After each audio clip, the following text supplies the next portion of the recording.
musidɗo an enɗan e diina, assalamu aleykum wa rahmatullahi wa barakatuh. Hiɗen e lewru donkin ɗum balɗe ɓurɗe moƴƴude ɗen e balɗe aduna on fof majje. Si tawi Allah subhanahu wa ta'ala yolɗinanima yanñanima hettulayya on ñande julde, ma bimbi julde, ma bimbiti julde, ma bimbiti nden ñande ɗon e ɗon futuro on noddinaka. Hettulayya maɗa on nagge nge hettatagen yo taw nge timmini duuɓi ɗiɗi ko fanɗi o ko fanɗi.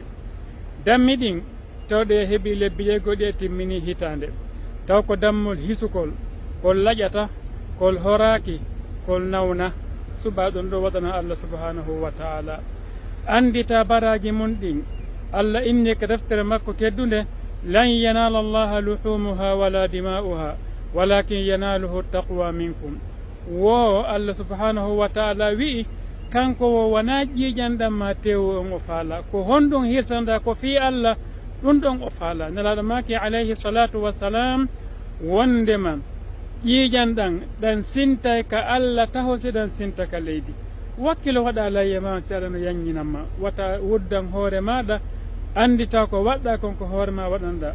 wa ma tuqaddimu li anfusikum min khayrin tajiduhu inda Allah.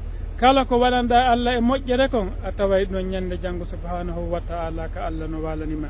Awa tinnore layya meɗen on hara en nennaali wakkilo ɗen anditen hirsugol ngol ko tuma iidi on juula woosi hirse, wona atti iidi on juulede.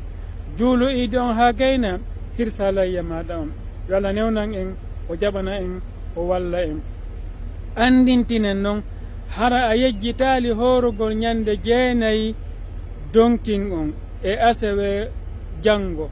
E asewe janngo wakkiloɗa hoorana Allah subhanahu wa ta'ala, Allah montante junubaji maɗa feƴƴunoɗi e fewniɗi duuɓi ɗiɗi, hitande feƴƴu hitande fewnide. Yo Allah newna ya rabbal alamin. Wassalamu aleykum wa rahmatullahi wa barakatuh.